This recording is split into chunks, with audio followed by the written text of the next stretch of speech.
નમસ્કાર મિત્રો, વેધર ઇન્ફોર્મેશનમાં આપનું સ્વાગત છે અને હું છું પરેશ. મિત્રો, ખાસ કરીને આજે વિડીયોની અંદર આપણે માવઠાના વરસાદ વિશેની ખાસ અગત્યની માહિતી આપવાની છે, કેમ કે આ આવનારા દિવસનું માવઠું છે એ કેટલા વિસ્તારને પ્રભાવિત કરશે અને કઈ તારીખ સુધી આની અસર જોવા મળશે, સંપૂર્ણ વાત કરવાની છે. સૌપ્રથમ હું આપને એ જણાવી દઉં કે અત્યારે આપણે જે હવામાનમાં પલટો આવવાનો છે, કેમ કે આપણે જે WD ને કારણે આ હવામાનમાં પલટો આવવાનો છે, કેમ કે જે WD એટલે કે વેસ્ટર્ન ડિસ્ટર્બન્સ છે એ પશ્ચિમથી લઈને જે પૂર્વ તરફ જતા હોય છે, જેને કારણે આપણા ઉત્તર ભારતના પહાડી પ્રદેશો છે તેમાં બરફ વર્ષાદો થતી હોય, પણ ઘણી વખત એવું બને કે જે હવાઓની દિશાઓ બદલાઈ જાય, જેને કારણે એ WD ની અમુક લેયરો છે અથવા તો એના અમુક વાદળ છે એ દક્ષિણ તરફ ગતિ કરીને ગુજરાત સુધી લંબાતા હોય છે. એવી જ રીતે અત્યારે ગુજરાત સુધી આ WD નો એક ટ્રફ લંબાઈ રહ્યો છે, જેને કારણે 1લી તારીખ અને 2જી તારીખ એમ 2 દિવસ સુધી રાજ્યના હવામાનમાં પલટો આવશે.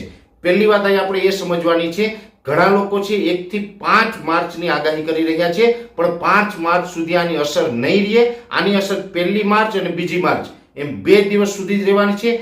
3જી માર્ચથી હવામાન છે એકદમ ખુલ્લું થઈ જશે.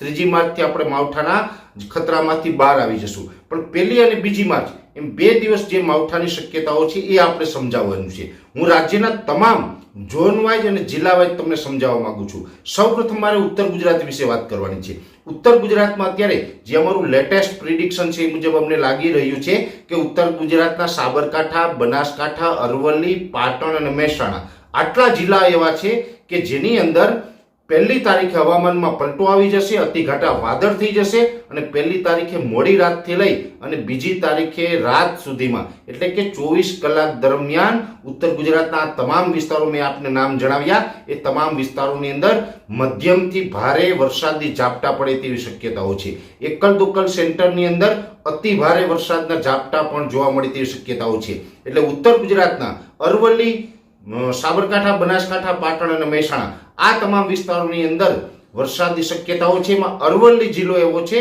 કે જેના ખૂબ ઓછા ગામડાઓને અસર કરશે, બાકી અરવલ્લી જિલ્લાને બહુ વાંધો નથી, જેની દરેક મિત્રો નોંધ લેવાની છે.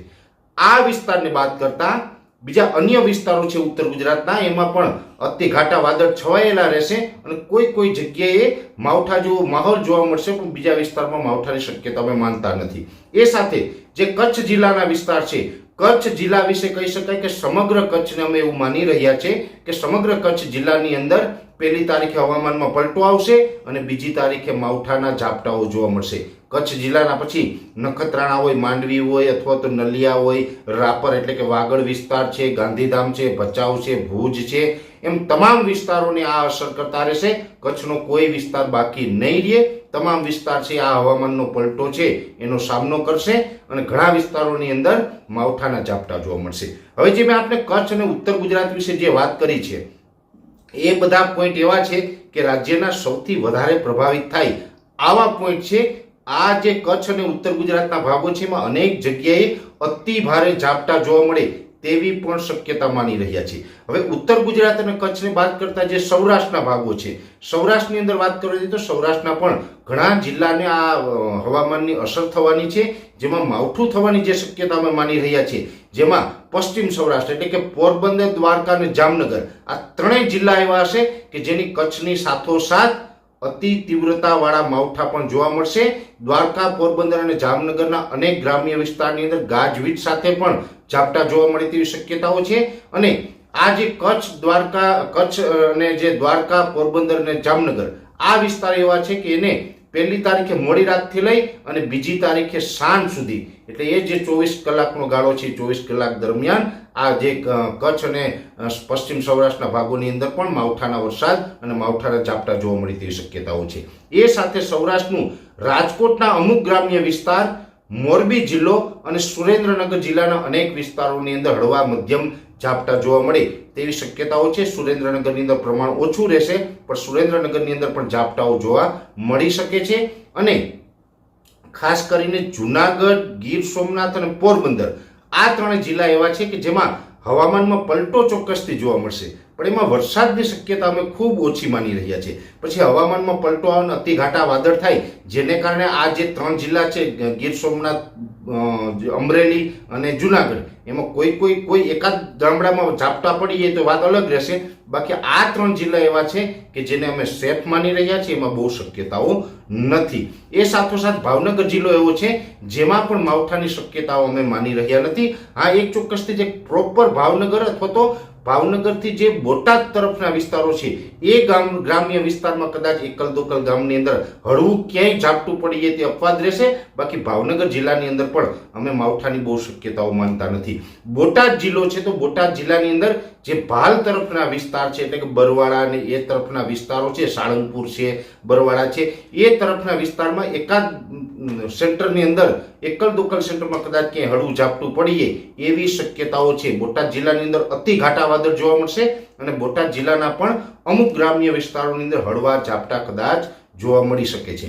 એ સાથે મધ્ય ગુજરાતની અંદર અતિ ઘાટા વાદળ જોવા મળશે, જેમાં અમદાવાદ, ગાંધીનગર હોય, કપડવંજ હોય, બરોડા છે, આણંદ, નડિયાદ, ખેડા છે, અથવા તો જે દાહોદ, ગોધરા જેવા વિસ્તાર હોય કે છેક છોટાઉદેપુર સુધીના વિસ્તાર, આ જે મધ્ય ગુજરાતનો વિસ્તાર છે એ મધ્ય ગુજરાતના વિસ્તારમાં બહુ ખતરો નથી. અતિ ઘાટા વાદળ જોવા મળશે અને અતિ ઘાટા વાદળને કારણે મધ્ય ગુજરાતના એકલ દોકલ સેન્ટરમાં ક્યાંય ઝાપટા પડી જાય એ અપવાદરૂપ રહેશે.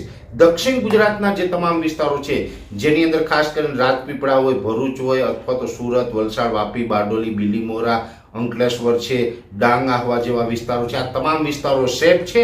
એક ડાંગ અને આહવા આ વિસ્તાર એવા છે કે એની અંદર કદાચ બીજી તારીખે રાત્રિના ટાઈમે હળવા ઝાપટા પડી શકે, એ પણ એકદમ સામાન્ય હળવા ઝાપટા. બાકી દક્ષિણ ગુજરાત છે એ પણ સેફ અમે ગણી રહ્યા છીએ. એટલે ઓલ ઓવર જોવા જઈએ તો રાજ્યના અનેક વિસ્તારો સેફ છે અને રાજ્યના અનેક વિસ્તારોમાં ઝાપટા પડવાના છે.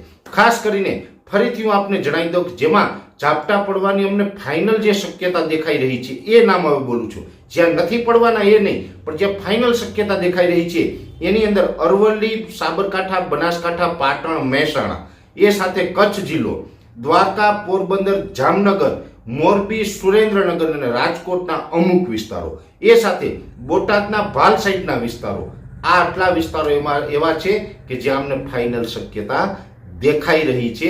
બીજા વિસ્તારો એવા છે કે જ્યાં અતિ ઘાટા વાદળ થશે અને વાદળને કારણે કદાચ પડે અથવા તો ન પડે. બાકીના તમામ વિસ્તારો છે એ સુરક્ષિત અમે માની રહ્યા છીએ. જો કે આ માવઠું છે એ આપણે 1 તારીખે હવામાનમાં પલટો આવશે, 1 તારીખે ઘાટા વાદળો થવાનું ચાલુ થશે અને 1 તારીખે મોડી રાત એટલે કે 2-2:30 વાગ્યા પછીથી લઈ અને 2જી તારીખે વહેલી સવાર અને 2જી તારીખે દિવસભર આ માવઠાની અસર આપણે જોવા મળશે. અને 3જી તારીખથી આપણા રાજ્યનું હવામાન ફરીથી પાછું રાબેતા મુજબ થઈ જશે, વાતાવરણ ખુલ્લું થઈ જશે. કેમ કે ઘણા બધા મિત્રો છે એ અફવા ફેલાઈ રહ્યા છે કે 1 થી 5 સુધી માવઠું થશે. 1 થી 5 સુધી આ માવઠું થવાનું નથી. માવઠું માત્ર 1લી અને 2જી તારીખ 2 દિવસ આની અસર રહેવાની છે. 3જી તારીખથી રાજ્ય છે એ આ જે WD ની અસરમાંથી મુક્ત થઈ જશે અને પછી આપણું હવામાન ચોખ્ખું હશે. પણ જે આ 24 કલાક આપણા રાજ્યનું હવામાન બદલાવાનું છે, જેને આપણે ખાસ સાવચેતીથી 24 કલાક પસાર કરવાના છે. આપણું જે ખેતીની અંદર જેટલું આપણે સાચવવાનું હોય, પશુનો ચારો સાચવવાનું હોય અથવા તો બીજી ત્રીજી વસ્તુ જે આપણું ખેત ઉત્પાદન ખુલ્લું પડ્યું હોય સાચવવાનું હોય, સાચવી લેજો. આ જે 2 દિવસ છે એ આપણા માટે નુકસાનીના છે. એ પછીના દિવસો છે ફરીથી આપણું હવામાન છે એ રાબેતા મુજબ થશે અને હવે આપણે શિયાળો પણ પૂર્ણ થઈ રહ્યો છે. ધીમે ધીમે આપણે ઉનાળાની શરૂઆત છે એ પણ થવા જઈ રહી છે. હવે આ 2 દિવસનું જે આપણે હવામાનનું અનુમાન હતું એ આપણે એરિયા વાઇઝ સમય અને સંપૂર્ણ માહિતી છે મેં આપને આ વિડીયોની અંદર સમજાવવાનો પ્રયત્ન કર્યો. હવે આમાં કોઈ ફેરફાર થવાની શક્યતાઓ અમને લાગતી નથી.